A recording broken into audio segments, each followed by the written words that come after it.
Good afternoon, everybody.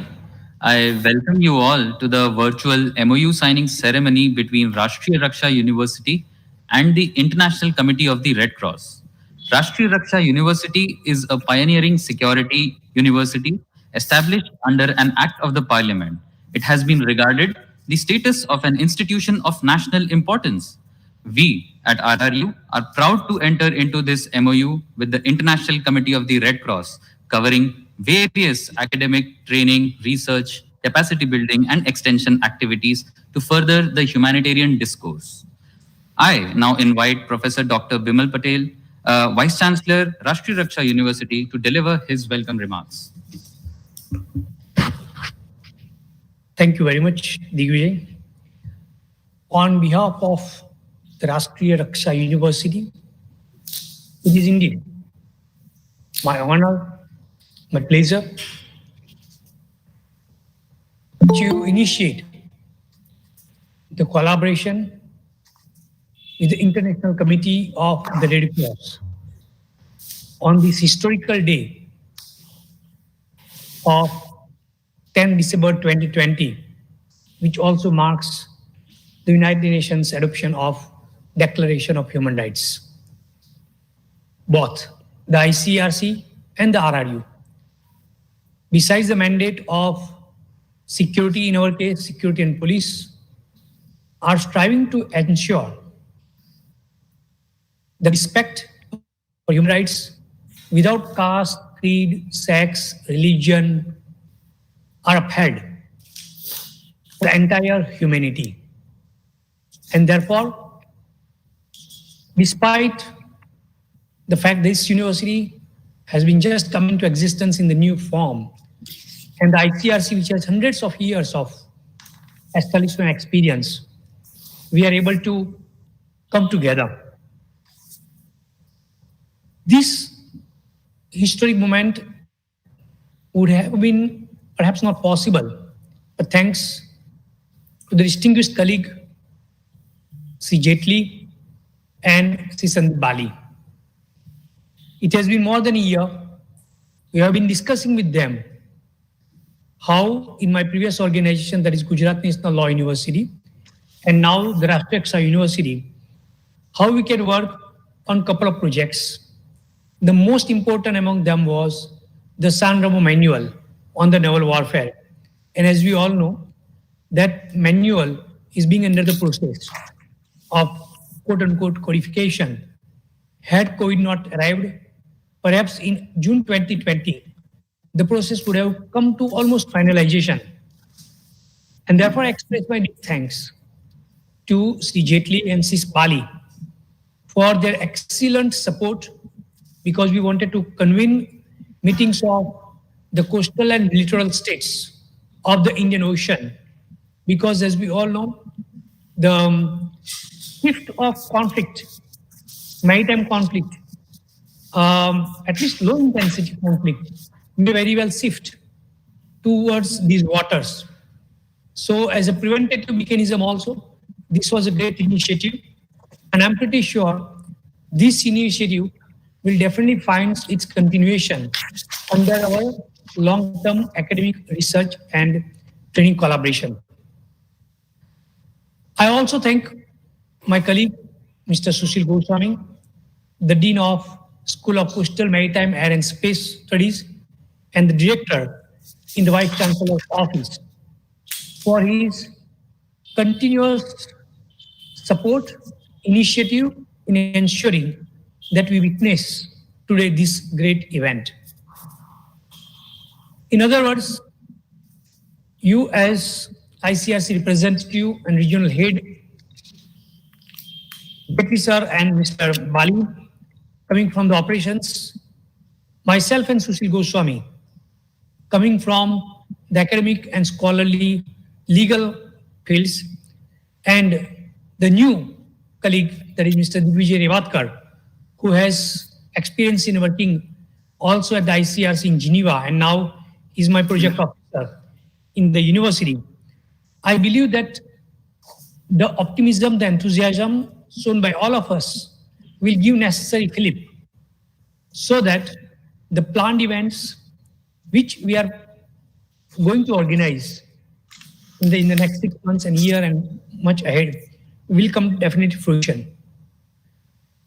I'm very happy to inform the ICRC that Rashtriya Raksha University has established 10 schools, internal security and police administration, information technology, artificial intelligence and cyber security, coastal maritime air and space studies, military affairs, strategies and logistics, criminology and crime science, forensic science and risk management, foreign affairs, languages and political economy, as well as the security, technology, design, development, manufacturing, and experts, physical education, sports, and NCC.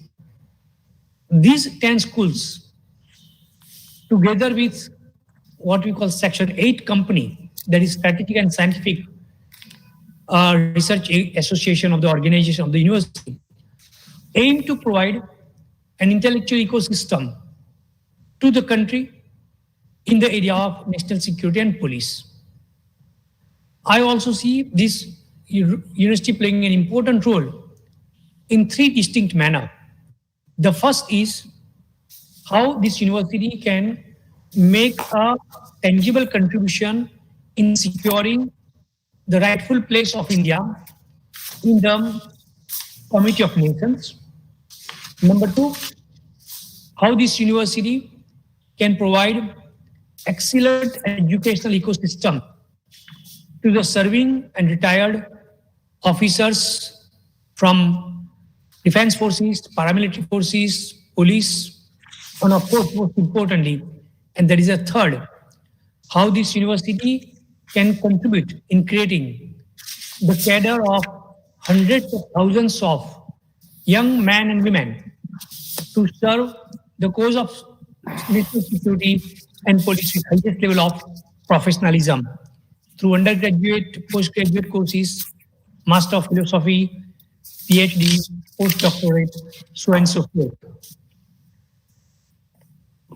Our collaboration with ICRC will be mainly through a couple of schools of this university, and most prominent among them will be the School of Coastal, Maritime, Air and Space Studies. Of course, the School of Military Affairs, Strategies and Logistics too will play an important role in internal security and police administration too. But this school, that is School of Coastal, Maritime, Air and Space Security, will be kind of heading our collaboration in a bigger way. When I was talking to Mr. Goswami and your kind self, Mr. Alibi, I was very heartened to see the events which we are planning. At front, I can assure you the fullest support in terms of infrastructure, faculty, finance to the ICRC, because we are working for the same cause.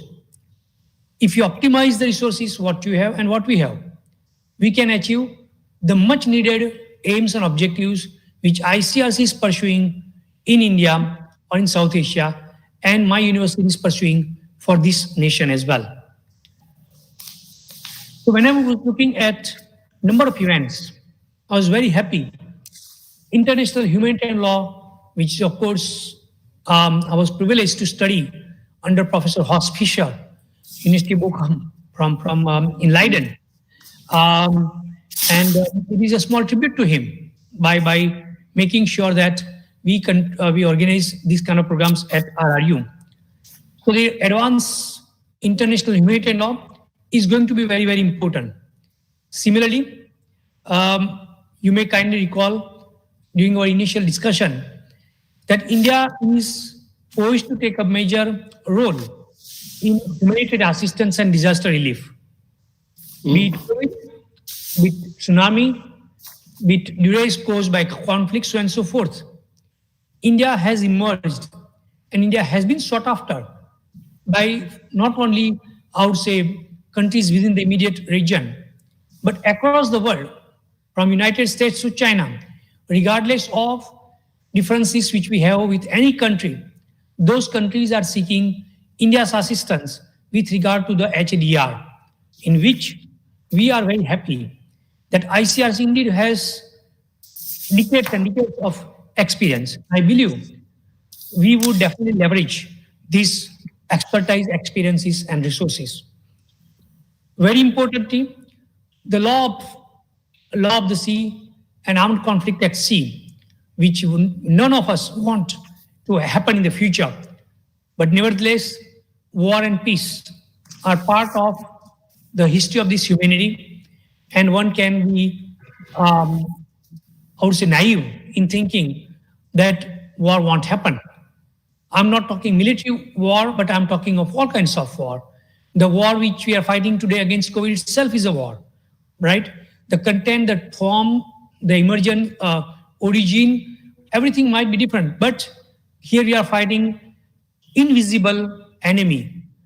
In other words, we have to make sure that in order to make sure that our waters are stable, peaceful, and secure for the economic growth and development, we work together. Similarly, military international in internal security operation is an area where I'm pretty sure we will work towards striking the balance between the legitimate needs, concerns, and interests of the Indian state, and for that matter, any state, and the individual human rights and the necessity of fair and administration of justice. Maritime security operations is an area where India would be very happy, and I'm pretty sure the Rashtriya Raksha University would take necessary lead. I'm extremely happy that police courses are finding important focus in our collaboration. The reason being, the line between the internal and external security are blurred. The concept of interoperability between the defense and security, internal security forces are going to be the new normal. For example, when we were witnessing how the Rapid Action Force or the Central Reserve Police Force of India, even and other CAPFs have been fighting the war against the pandemic of COVID. Thanks to our forces as well, they're having some sort of collaboration and cooperation. And I believe, but particularly I'm proponent rather of interoperability of these two level of security. And therefore, as much as our armed forces need to know international humanitarian law and human rights, the police forces are also knowing. For example, as we talk today, when we announced, the Ministry of Home Affairs of India announced through the UN peacekeeping force about inviting nominations for police officers to serve in Italy. It came into my mind the idea of if these police forces would be equipped with good knowledge of IHL and human rights, that would go a very, very long way when they are serving missions in different parts of the world. Sexual violence is an area where I think we all are perturbed and we need to take necessary actions as well. Humanitarian forensics, climate change and conflict, new technologies and warfare. So we are talking disruptive technologies and international law. So what we are doing, are we pushing the frontiers of international law, or are we pushing the frontiers of technology? Now, these are the kind of questions which come to my mind and which come to the mind of ICRC, which come to the mind of every single one who are dealing with the war and peace, internal law and external law.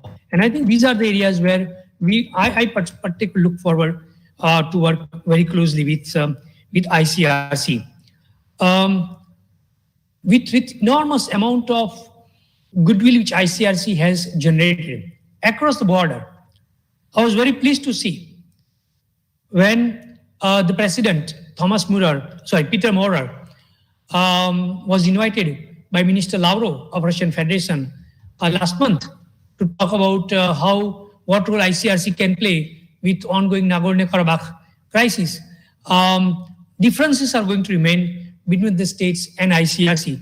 But the matter of the fact that the Russian Federation and ICRC were engaged in this situation, that speaks in volumes that both the state, as I said earlier in my remark, to protect and promote its legitimate needs, concern, and interest in the international affairs, and ICRC to promote the goal of IHL and human rights. There is a scope for working together, be it country Russian Federation, or be it country India, or it could be Somalia or Mali, and so on and so forth. I'm actually pleased to see that the major areas of operations of ICRC currently are in Africa. That is the Central African Republic, Democratic Republic of Congo, Mali, Somalia, Yemen, Iraq, Syria. Now these are, I would say, hotspot, or those countries which are really going to play, I should not be saying, but they are going to play a very, very definitive role as far as the maintenance of international peace and security of the world is concerned, where, as I mentioned in the beginning of my welcome remark, India is entering the field next year. In other words, I do see a role to understand the work, the great work which ICRC is doing in these regions, when, for example, India would be making its interventions, when India would be making presidential statement, when India would be, for example, creating subsidiary bodies, so on and so forth. So, as I said, the barriers of knowledge, the boundaries of knowledge would stretch from New York to Geneva to Delhi to Lawad, a small village, and vice versa. So we are in the same network of what I would say the cosmos of international law, and therefore our collaborations will continue. I assure my counterparts and colleagues in ICRC for our fullest support, respect for the mandate of individual organizations. We all work, to promote our individual mandate and objectives, and I'm pretty sure with those, with those synergies and ideas, we'll be working together in long run. And I'm pretty sure it will be my personal effort to make sure that whenever ICRC gets engaged in any of those major areas, we would like to contribute. For example, when ICRC would like to take upon, for example, project like preparing reports on attacks against school children. This is an area where even the Security Council has mentioned in the passing, right, when we were talking last week with Ms. Leila Jerugi. But this is an area where, besides RRU and ICRC, I think we can leverage the human resources and the scholastic resources which we have to prepare such kind of reports, which would find enormous importance and utility to the debates in the Security Council, to the debates in European Union, in ICRC, as well as scholarly debate in this organization. And I'm pretty sure over a period of time, this university, with collaboration with the resources which ICRC brings, will emerge as a center of excellent learning for our peacekeepers, for our police forces, and very importantly, I also look upon ICRC to think together how we can leverage the information communication technology in the peacekeeping operations, because this is an area where, when we are talking reducing the conflict, bringing peace and stability, building peace in conflict-ridden areas, these are the areas I think we can definitely work together as well. With this, I would say enthusiasm, optimism, and gratitude as an individual, but also as the head of the university to the ICRC for the great work which has done. So when my very first paper I produced on safety zones, I little realized that was in 1998. My first paper was on safety zones. That in the wake up of former Yugoslavia, 22 years down the road, I'm sitting in this chair and realizing that I can make, in fact, a contribution. So what I could not do as a student, I think I'm able now to do as the head of a university. Once again, Mr. Alibi,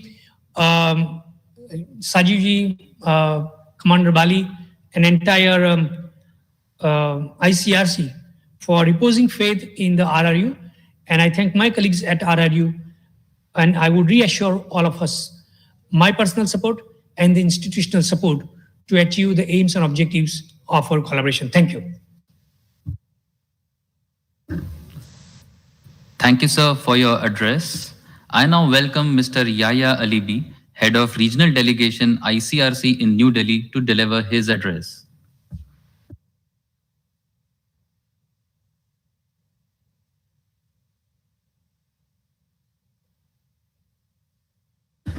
Sir, could you please unmute yourself?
Yeah.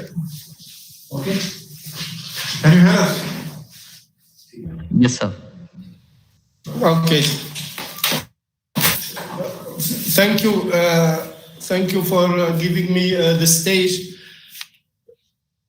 Thank you, Professor. It was really music to my ears, but I'm sure, I assure you, it's music to the ears of my colleagues.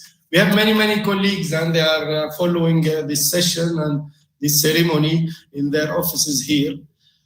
Thank you so much, and please, it's my turn to express the honor and the pleasure that I have to represent the ICRC in this important event, paving the way for an effective, sustainable partnership between the ICRC and your university, RRU. I do think in your statement, Professor, you already outlined all the potential of such a partnership. It's huge. I think the environment, we share the reading of the environment, and you mentioned the way forward, actually. I put there some notes. I'm sure that there are many global issues and regional issues where we can, join hands and work together, from the ICRC bringing its expertise from the field, and of course, we learn also from the university by your input and another point of view of state and your academic research and expertise. I was really happy, and already as our team actually discussed with your team about the potential topics. You just mentioned 3 or 4, even more urgent, actually very important issues, where I assure you that we will do everything possible to mobilize our resources here in the delegation of Delhi, but also from our colleagues and from the headquarters in Geneva, and from other delegations, be it in the Middle East or Africa or Asia, as you have mentioned. I see at least 3, 4 urgent, important thematic that we can start already, exchanging. the maritime security and the revision of the manual of Sanremo. This is clear, and we share the same reading that maritime security is emerging issues, and that also you didn't mention South China Sea, but also the Indian Ocean, and it's a very, very important issue. And I do think that the ICRC can bring some added value here in the discussion.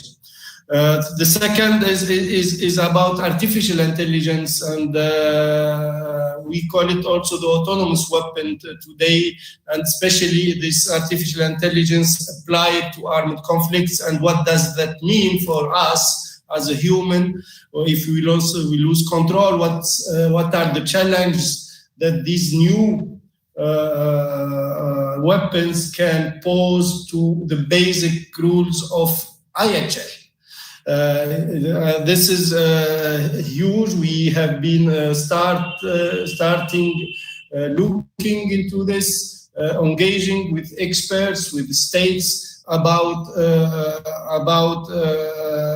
the threat and the challenges, and maybe also opportunities of this new autonomous weapon and whatever actually artificial intelligence weapons applied to armed conflict. I mentioned the peacekeeping and the changing reality and the role of India in this, in terms of contributing to the peacekeeping mission, but also I think the increasing, and I'm sure that it will be more and more important in definition of the role and the missions of this peacekeeping mission based on the changing nature of the conflicts, but also based on lessons learned. And we can also share some studies about the best practices in this field. We, of course, the ICRC has been, for long journey about promoting IHL and international humanitarian law, but also engaging with the state in developing these laws and in adapting these laws. And we have over 150 years journey, and I do think that our institution succeeded to be sustainable, to survive all these changes for 1.5 centuries, because we have learned something very important, I think, for every institution and for the world today, is to always be open to change, to adapt, and to integrate the changing dynamics of the reality, and with always the ultimate objective, which is there, the protection and of people that needs to be protected, and also to uphold the minimum humanitarian principles and the basic tenets of the international humanitarian law. This year has taught us also that this pandemic and this health crisis has only exacerbated long-term existing trends and patterns, and without solution, actually. This crisis came at times where you see some devastating humanitarian situation in many contexts. You have mentioned, Professor, the most important conflict area affected in Africa, but I will add also from the Middle East, Syria, Iraq, Yemen, Libya, and maybe near us also in Asia, from Afghanistan to Myanmar. I think that our concern is really for these global trends, how the international communities, how organizations like ours, and institution like the RRU can bring something added value to help and to support the decision makers and the states at the global level to integrate these dimensions in their decision making, with always this ultimate goal to maintain a rule-based international order.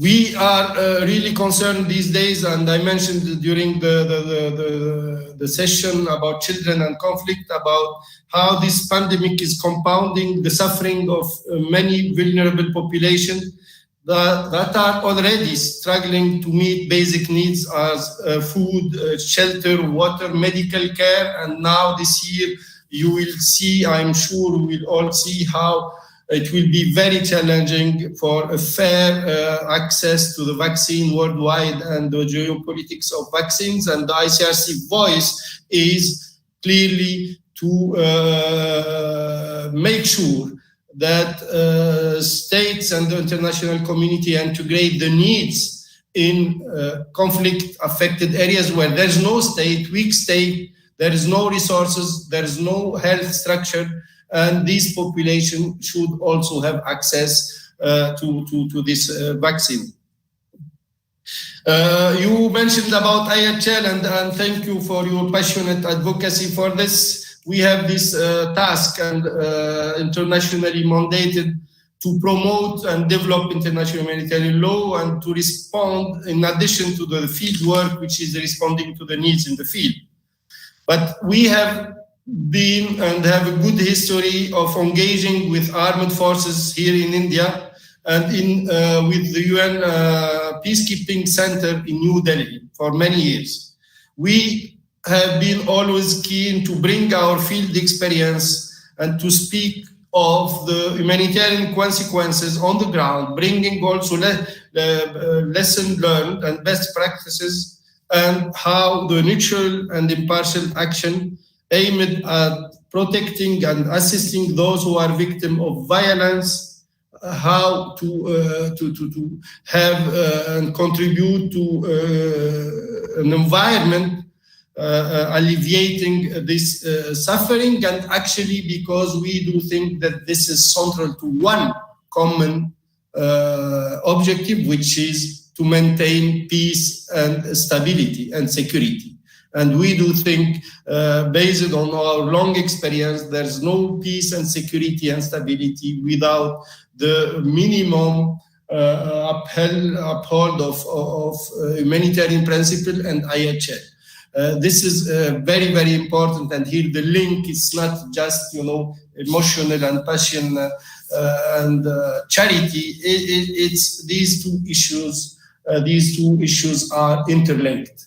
It's not possible to maintain and to have sustainable peace if the dignity of millions of people are not protected. And we have many examples on this and based on the field. You mentioned also climate change and the conflict. And as you mentioned, many of our big operation, ICRC, and we just issued and released the report on this. Maybe we can share with this report a copy with the university. It's by pure, it's not a coincidence that the biggest operations are taking place in countries already affected by climate change. And you take it from Somalia, South Sudan, etc. And also it's in terms of peace and maintaining peace and stability in many regions, which is actually still hopefully the biggest and the ultimate goal of the UN and in the UN Charter. We have to integrate this dimension of climate change and how it's also affecting and the countries and people already affected by conflict. You mentioned, of course, humanitarian and response and disaster and the role that India is looking to play a critical role on this. Of course, I think it's very important, and there are many issues now in terms of access, in terms of also of some international actually legislation and laws that also needs, and here I think your university and India at this occasion of membership of Security Council can play a critical role, where the access and the humanitarian access should be, integrated when we legislate in domestic or international about sanctions and humanitarian access is very important. We have seen also an inflation of anti-terrorism legislation everywhere, and we have been always telling states that is very, very important for them, and we understand, of course, the security and the sensitivity of this and the security necessities, but also we have to integrate the humanitarian imperative, and it can also impact very negatively the access and the work of international organizations.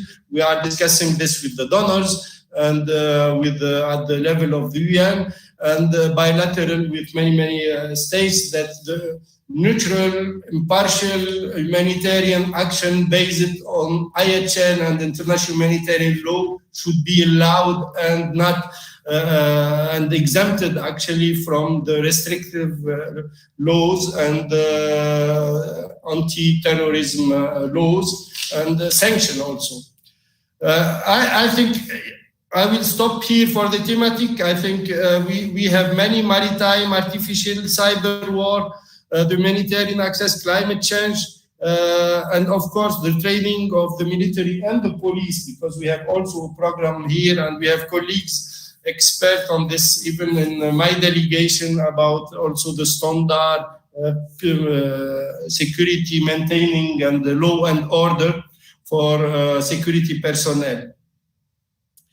I really reiterate, Professor Patel, my pride to be here today and to be the one who will be signing this historical MOU. I want to compliment your thanks to our colleagues, to your team, to my team, and General Jetli here present. And I want to end this short statement by reiterating my commitment and the commitment of the ICRC to work and to mobilize all our resources to make this partnership an effective one, sustainable and useful in at times where we have this power shift, and we have also the increasing role of India at the global stage. And I do think that India, at this occasion of the membership, also at the Security Council, can help shape the norms in this field and support the humanitarian imperative. It came also at my level here at our delegation, where we have been shifting also our focus here in India on and giving the priority to this kind of engagement on policy issues, on humanitarian global issues, because we are convinced that to have impact on the field and changing the reality for people who are living in the most difficult areas, we need states to help us. We need states to integrate in the decision making and in the norm making these dimension, and we believe that India will be hugely supportive for in shaping these, in addressing these challenges and in shaping the norms when it comes to the protection and the assistance of people. Thank you. Thank you, sir, for your address. Now I invite Professor Dr. Bimalan Patel and Mr. Yahya Alibi to formally sign the MOU.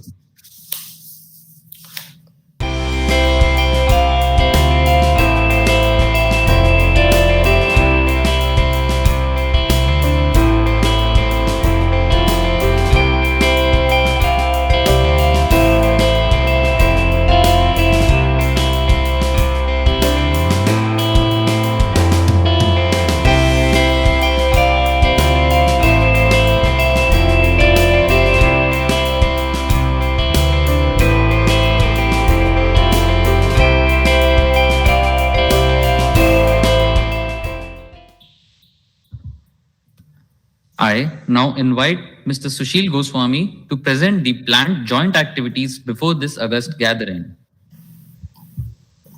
Thank you, Digvijay. Good afternoon, all. I take this privilege to present before the Vice Chancellor, sir, and Mr. Yaya Alivi, the proposed calendar of activities under this collaboration.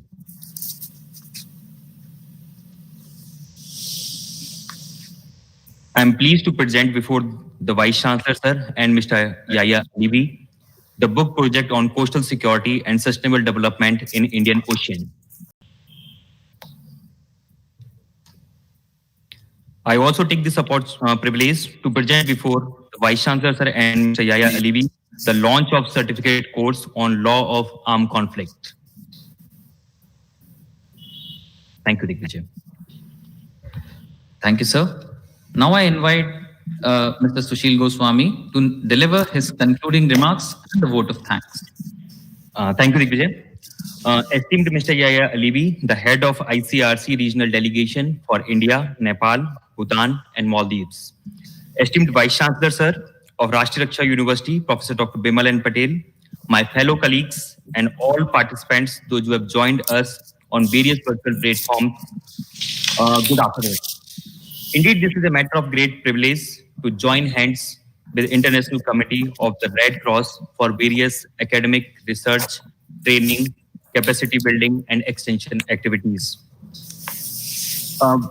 We at RRU, blessed with the vision of Honorable Prime Minister Sri Narendra Modi ji, Honorable Home Minister Sri Amit Shah ji, Honorable Chief Minister of State of Gujarat Sri Vijay Rupani ji, having 230-acre eco-friendly, green, environment-friendly, lush green campus with world-class infrastructure, super specialized labs, very specialized schools, and super specialized courses, and having very strong foundations laid by the government of the state of Gujarat, former director generals of the university, and the registrars, are very much confident that RRU, through its schools, jointly with ICRC, shall take the vision and mission of this collaboration to new heights for the common cause of the global community. Our work is more significant and important when our Honorable Prime Minister Sri Narendra Modi recently spoke about the training of PKOs, especially the children in armed conflicts. We, RRU, ICRC, and UN Center for Peacekeepers, we look forward to work together in this direction. For making this happen, I sincerely express my sincere gratitude to Major General Sajeev Jetli, the delegate to Armed and Security Forces, ICRC, and all his colleagues at ICRC, including Sri Surendra Singh Oberoi, the Senior Political and Communication Advisor, Commander P.T. Bali, the Advisor on Maritime Issues, Srimati Dipali Gaur, Head of Research and Thematic Orientation, Sri Sunil Kumar Raghuvanshi, Program Advisor, Police and Security Forces, Sri Ashish Bhatia, the Communication Officer, and Dr. Darshana Sharma. For their exceptional vision and for their constant support, I sincerely thank and express the gratitude on behalf of my entire team to all the officers there. I'm grateful to Mr. Yaya Alivi and Professor Dr. Bimal N. Patel for having trust on us to lead this entire project. And I look forward for their constant support throughout our activities. I'm also thankful to our Vice Chancellor, Dean Academic Affairs, directors of the university, and deans of various schools, and the entire RRU staff for their constant support in this entire process and our vision to take this entire project forward. Through esteemed Mr. Yaya Alivi, I, on behalf of Rashtriya Raksha University, Vice Chancellor, directors, and the deans of various schools, convey my sincere gratitude to Mr. Peter Morer, the President of ICRC, for this opportunity and new avenues of research, training, capacity building, and academic activities under this collaboration and reposing the trust and faith in Rashtriya Raksha University. Last but not the least, I am thankful to my colleagues, Digvijay, Mr. Manish, Mr. Kayur Shah, Mr. Arch, Mr. Narendran, Mr. Vijay Bagela, for their constant support for this entire ceremony of MOU signing. Thank you one and all, and I look forward to meet you again on different platforms, virtually and physically, in various of our activities. Thank you so much. It's okay.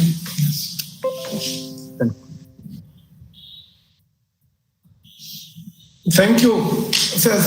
Thank you, and hopefully that soon we'll be able to visit and meet you directly and physically. And this is the new norm now. We have been planning to pay visit to you there and over there, and the situation and the restriction of this health crisis prevented us. Hopefully that we will meet again to celebrate this signature. Thank you so much, and we look forward for your visit, sir, in February. Okay, thank you.